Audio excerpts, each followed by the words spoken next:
Hi, today we're going to be talking about sustainable living in your house, and whatever your circumstances are, whether you're living at home or renting, one of the best ways that you can be more sustainable is by reducing your energy and your water consumption at home. The more energy you use, the bigger your carbon footprint.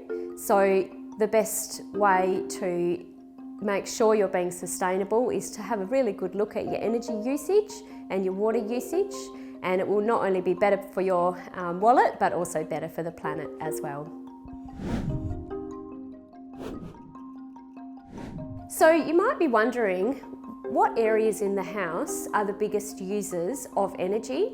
In the house, heating and cooling accounts for the biggest amount of energy, and that's closely followed by appliances. So we're going to look at these two things first. So with heating and cooling, what you'll probably find is that most houses in Australia are boiling hot in summer and freezing cold in winter. So you might want to have a think about how often you use your heater and your air conditioning. One of the simplest things you can do is to look at the temperature that you set your thermostat to during winter and during summer. So in summer, you want to have that temperature around 25 degrees, which might seem quite hot, but relative to the outside temperature, it's quite cool and it will use far less energy in your house. When it comes to winter time, you want to drop that thermostat down to between 19 to 21 degrees. Once again, it might seem cool, but you want to concentrate on having the house gently warming up throughout the day instead of getting home at night and cranking up the heater. Another thing you can do is to have a look on your remote control and see whether it has a timer. And if it does, get familiar with how to use it, because you might want to set the heating to come on quite early in the morning before you hop out of bed, or set it to come on when you get home from work, and also switch off before you go to bed at night.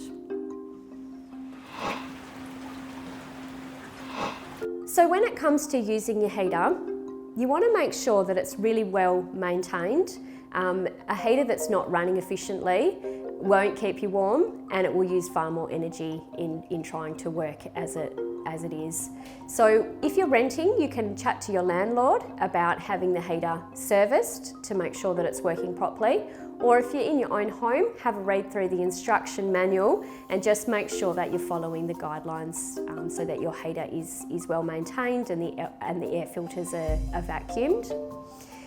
Something else you can do that's really simple, that doesn't cost any money, is making sure you close off doors to rooms that you don't need to heat. And also, you might not need to heat the whole room if you make sure that you lay it up, or you're using an electric blanket or even an electric throw rug on your couch. So there's some really simple, cheap ways that you can make sure you're staying warm throughout winter without it costing the earth. When it comes to summer, there's quite a few different ways that you can cool down your house without necessarily turning on the air conditioner. So in Albany, you can make use of nature's cooling system. We do get a prevailing sea breeze during the summer months, so maybe have a think about the way that your windows are orientated, and the windows that are open to the east and also to the south are going to be your best bet in summer. So don't forget to open them up and let through a nice cool breeze. The other thing you can do is make sure you use your window coverings to shade the external windows. If you've got some sort of covering on the outside of the window, that's even better. It cuts down the amount of heat entering your home. But otherwise, blinds or curtains inside will do just fine during the hot part of the day.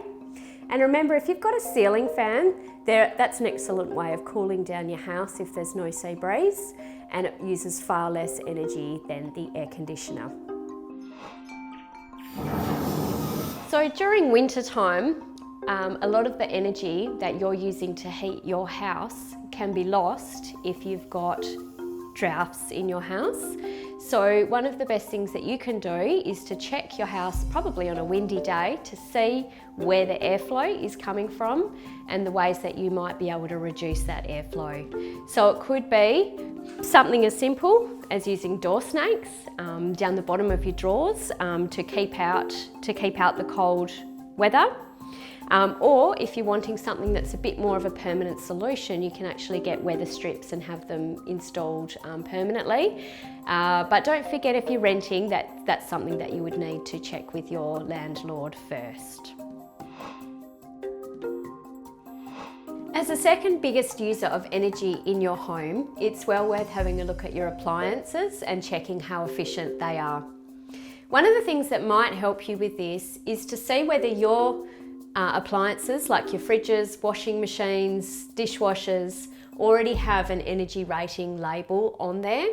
The energy rating label is really useful because it gives you an indication of how efficient that appliance is. So you'll notice at the top here, there's a number of stars, and the more stars that there are, the more efficient that the appliance is. You'll also notice that there's an energy consumption label on your fridge or your freezer or your other appliances, and it gives you in kilowatt hours per year the consumption of energy of the particular appliance that you're looking at. If your old fridge is just about on its last legs and you do need to replace it, and you go to the shop and you're having a look and you're confused about what model to buy, looking at the energy star rating label is something that might help you with your decision-making process. What you'll probably notice is that generally the models that are more efficient are more expensive up front, but if you consider that you're going to have that appliance for quite a long time, say for a fridge, 10 years, then the payback period is going to be there for you, and you're going to know that your energy consumption and your carbon emissions through that energy consumption is going to be far less. So it's definitely worth making sure that you can get the most efficient model that you can afford.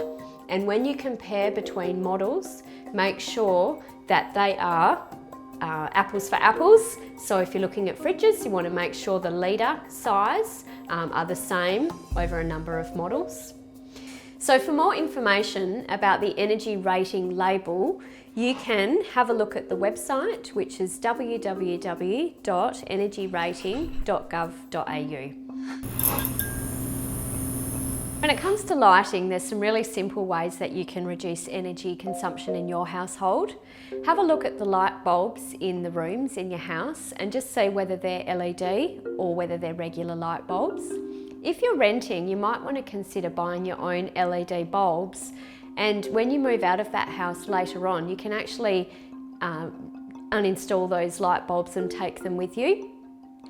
Some other easy fixes sometimes are just your own behaviours, so just making sure that you turn the lights off when you leave the room, and also have a look at your outside lights because they're really easy to forget and leave them on, and they can actually use up a lot of electricity as well.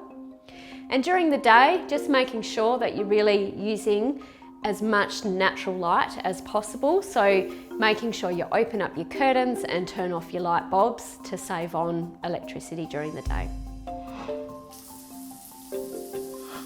Having a water efficient shower head in your bathroom can make a really big difference to how much water that you're saving. So have a look at your shower head. The more stars that the shower head label has on it, the more efficient it'll be and the less water it will use. Leaky taps are annoying to listen to and they're a massive waste of water. Something that you can do if your taps are leaking are to replace the washers. Generally, this is a very easy fix and will make sure that you are not wasting water. Toilets can also be quite wasteful, and it's really important to check for leaks if you suspect that your toilet might be constantly running. If you're hearing a noise, there's an easy way that you can check. You can use some food colouring, and it's as simple as putting a couple of drops into the cistern and then letting that go for about half an hour. After half an hour, come back, have a look, and if you find that the food colouring is in the toilet, then you know that you have a leaky cistern. If you're renting, you might want to speak to your landlord about this and find out the best way that you can have that toilet fixed up.